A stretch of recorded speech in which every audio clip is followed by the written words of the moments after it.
Hello everyone, this is Frenetik here, back with another awesome Halo 5 video for you guys today. I'm very excited to deliver my second installment today, guys, of my Champion free-for-all gameplays from the winter season in 2016. Closing off the end of the year here with, well, I'll probably have this uploaded in the new year now, but yeah, it's closing this end of 2016, guys, with some winter season gameplays.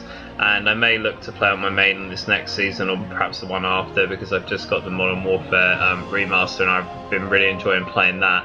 But I'm not sure about COD entities yet in terms of videos, so it's going to be mostly Halo until I decide what I'm going to be doing. But probably will be playing Champion free-for-all again at some point in some form. So anyway, today, guys, back with the winter season gameplay. So it's my second installment of playing against Champion free-for-all players from this time on my alternate account, Young Fawn. As I explained before, I was playing on this account because I didn't play for the full season, just for the first 8 days. So because of that, I just wanted something fun and anonymous to play on, and I chose the alternate account, Young Fawn. And in this gameplay today, guys, I'm matching some pretty good competition. Krom was the Champion free-for-all player in this gameplay, but he does actually quit out because the other players in this gameplay are pretty good. You'll see Ruzted, Frenetik there from the first Champion free-for-all matches I've posted for this season. I've made a playlist for this on my channel as well, so once I've uploaded all of them, you can find them there. There's going to be 10 episodes for the winter season. Like I said, I did win like 20 odd games on this account, but to be honest with you, the 10 I'm uploading were the best ones I played, so looking to just upload the best of content I got from these times against the Champion free-for-all players or competitive players. So Ruzted Frenetik was a fairly good player in this game. Also TS Gorilla was another player that was really quite good. I had to sweat quite a lot to beat him. He made it quite hard for me towards the end of this gameplay, and with some great competition. I don't know who this guy actually was, but whoever he was putting up a bit of a fight against me in this one, so it's a really good match from that perspective. A Drain Baby was just a sort of average player in this gameplay that made it difficult for me at points in terms of winning the gameplay. I'm Zeus was another player that in this gameplay who actually quits out, and Krom, the Champion free-for-all player, quits out because they don't really get anywhere in this free-for-all. And at the time where those two quit, I'm left with Ruzted Frenetik, TS Gorilla, and a Drain Baby, and it's literally a 4-man free-for-all with the top 4 players, I would say, in the game. So it gets a lot harder for me to win this one. I go off to a really nice start, and then it all starts to die down, and the gameplay turns actually a lot harder because it's only the best players left in the game. So I'll commentate how I was able to win this gameplay, guys, and commentate on some of the bad plays I made.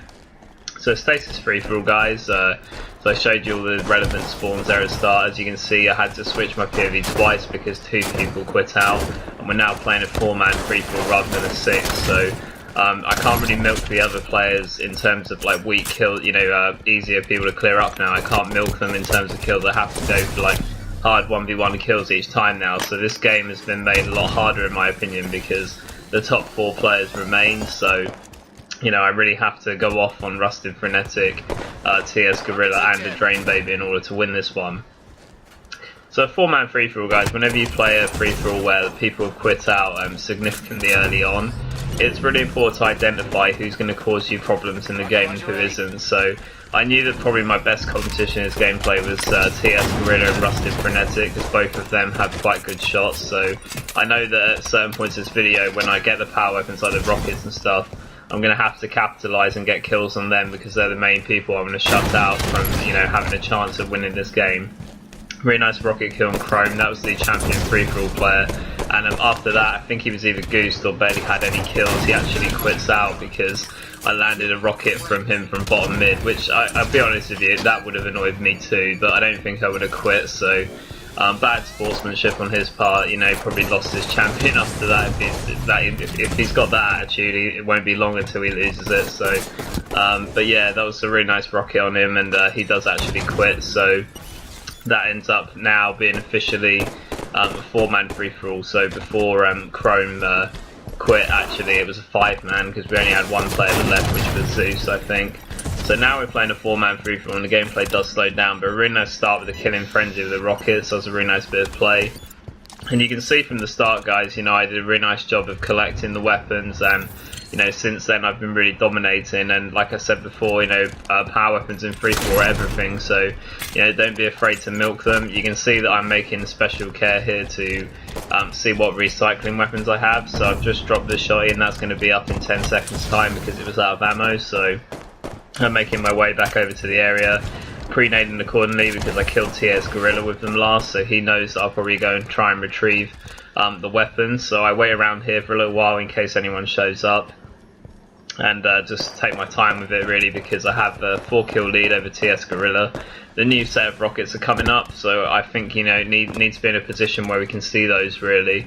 Not sure about the drop to bottom mid. I think it was because I heard someone around me and just wasn't sure where exactly this person was. I could hear someone like sprinting from my TV volume, so I think that's why I did actually go down there. But we still need to keep our eye on those rockets at this point as well. Just don't want to, you know, sort of move out at the expense of losing my shotgun as well. Now, definitely in Halo 5 free-for-all, whenever a power-up or a power weapon comes up, you want to be in a position where you're sort of going for it at the last minute, because just solely pushing yourself there in front of the spotlight is very dangerous for you in order, you know, to retrieve it. And I really like the play to go for that overshield. Admittedly, I didn't know when it was coming up, and that was my plan, to get the shot in overshield. It was a bit of a gamble that I took there in order to try and get it, and it didn't pay off because I did actually grab it, but the guy Ruzted Frenetik with the rockets just hit a very good rocket at the very last second. If it had literally been a millisecond longer, I would have had OS shotty and possibly some rockets to boot as well, so it was really unfortunate that, you know, I wasn't able to survive in that circumstance. But I can't let that get to me, because I'm left with the 3 other, you know, really top players in this game as well as myself. So, you know, 4-man free-for-all, I can't get too upset about it because I won't win otherwise, so I have to carry on as best as I can. In 4-man free-for-all or low player free-for-all count, like I said before, you need to identify the strong and the weak players, and you have to identify key opportunities to steal kills, because with you know, a lower count free-for-all player count, the opportunity is going to be less, so you have to grab them when they're there, and you know, really have to avoid, like in 6-man free-for-all to be honest, but you have to really avoid making people weak unnecessarily if you're not intending to clear them up, because every time you do that in a lower count free-for-all, you're making it more possible for the other players who are your competition in the game to poach the kills. So you just have to be really careful to you know, not weaken other players to help your competition. So it becomes very important in a low count free-for-all as opposed to a 6-man, because with a 6-man I feel you can get away with it a bit most of the time because there's so much chaos happening around the map in a 6-man free-for-all. But in 4s, playing a 4-man free-for-all, it's a bit different because you can't really get away with it because there's no other sort of action taking place on the map, so everyone knows exactly where, you know, if they hear 2 sets of gunshots going off, they know the other player is not going to be far behind, so there's not much room for error in these types of games, and that's why I really enjoyed this upload, actually, commentating this one, because it was a really hard game for me, to be honest, because I was against 2 really good players and 1 decent player as well to boot, and you know, I really had to plan my decisions and my thoughts in this match really accordingly. And at this point I feel I was still a bit rusty off of not playing since the August season. I mean, it was a really nice gameplay that we saw on Mercy previous to this upload, my first instalment of the series, where I hit some nice snipes, but I think at this point still a little bit rusty.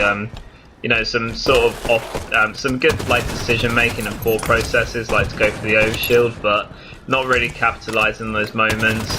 You know, a little bit of a choke with my aiming with the pistol prior, but luckily I've moved on from that and I'm able to get shotty rockets, which is kind of like what I do in Halo 5 free-for-all. Sometimes my plan A doesn't work out, and then I go for my plan B option. That tends to get me back what I was hoping to achieve with plan A. So, you know, sometimes that happens in Halo 5 free-for-all. If one opportunity goes, another might arise very quickly after. So, you know, don't give up hope. There's always opportunity to have another, you know, bash to get everything under your control. And as you can see, I was able to get all the weapons here.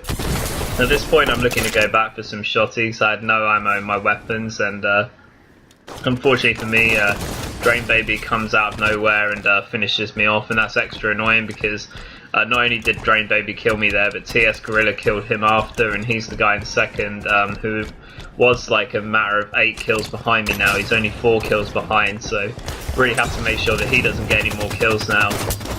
And unfortunately, as you can see with 4-man free-for-all, whenever there's a noise or commotion, players are going to be there immediately and trying to clear up that player that I knew was there, but Drain Baby again comes from behind and spoils that for me. So Drain Baby basically making it hard for me to actually prevent, you know, TS Gorilla from getting more kills, because he keeps taking me out of the equation, and you know, I'm having to recalculate the players' positions, and you know, because I knew them prior to my death, so having to work out where everyone, you know, was on the map again is obviously quite a hard thing to do. And in Halo 5 free-for-all, you always want to know the positions of the other players, because this can lead you to better strategies in the game, and you know, you can think well ahead of time of who you're going to shoot and what type of play you're going to make when a power weapon or a power up comes up. So at this point here, guys, you know, I choked the last rockets as well, and not really many overshields this game, so they're much harder to get in 4-man free-for-all, because everyone's sort of in this gameplay at this point in the game.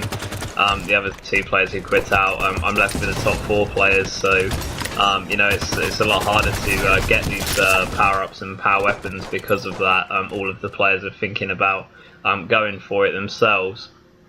At this point I try to kill TS Gorilla, unfortunately fall a bit short there, and Drain Baby, the Dream Crusher, just comes at me like a Doberman, and that's the end of that. So I have to reset here, and I just think to myself, right, it's been another 40 seconds and I haven't actually got myself a kill. So at this point, grabbing the Brute Plasma Rifle, I know that rockets are coming up soon, so I know that I want to be in a position for that. I know that I kind of, you know, want to take my time with these battles now, because it's not really going my way, and I know that I just have to kind of regroup a little bit.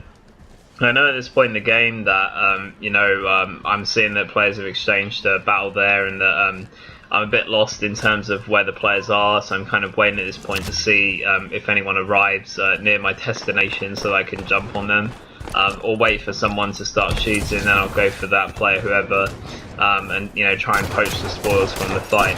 So at this point I see TS Gorilla is quite weak here, and I put some shots on him, so looking to clear him up because he's tied score with me, and I take a little bit of a lead again. So definitely have to keep, you know, pressing on that, because obviously I don't want TS Gorilla to poach this game off me, considering I started off this game with a killing frenzy and started well ahead of everyone else, but because it's 4-man free-for-all, the gameplay is a lot slower now. So at this point in the gameplay, it's a really nice play I did here, because I saw Frenetik come off his spawn. I knew that rockets was coming up, and I knew the other positions of the players because they were fighting in top mid, and that enables a really secure rocket grab. Now at this point in the gameplay, I didn't like the play that followed. As you're going to see in a moment, it was a bit of a choke, but I think at this point in the game, you know, when I see the shots coming in here, I realise that, you know, I've got a player in front of me, I've got a player behind, and I recognised that Drain Baby was the guy in front, so I knew that if I died to him it wouldn't be too bad, and I recognised that the last second a player was coming from behind me, and I thought, if that's TS Gorilla, he could potentially get the rockets after I've killed Drain Baby and then go on to win. So I thought, well, he definitely can't get them, and it was TS Gorilla, so I turned around and rocketed him instead, because I just knew that I couldn't afford for him to get the rockets, and he does get very weak after that. I don't get the kill on him, but then Drain Baby ends up killing him, and the rockets aren't in his possession, so that wasn't too bad a play, to be honest, and I think that kind of saved the match. I think generally though, my rocket placement, what I tried to do with them there was a little bit risky, because all the players knew roughly where I were, and they saw that in the death cam and came after me. But I think the plays that followed here were, you know, just excellent, because after that TS Gorilla tries to clear up Frenetik, or maybe Drain Baby was shooting him, and then I poached that kill.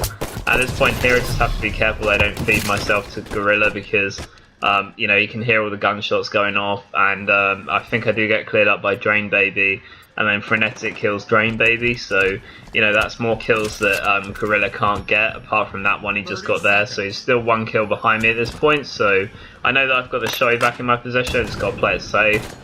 You know, this play at the end right here is the most important I have to make in a game, so I don't want to rush it. So at this point I see a guy on my radar and put some really nice perfect shots on the player in top mid, and managed to get the shotty double, and that last guy was TS Gorilla, and he does kill me, but because I got a double kill there and the time is running out, there's no chance now, a very unlikely chance, that Gorilla is going to win, and you know, just perfect play at the end of the game, play to really seal that victory. So guys, I really hope you enjoyed this second instalment of my Champion free-for-all gameplays of the winter season in 2016. I'm really looking forward to bringing the final other episodes out of this small time that I spent playing this season, and I look to have some more Halo 5 content in the future.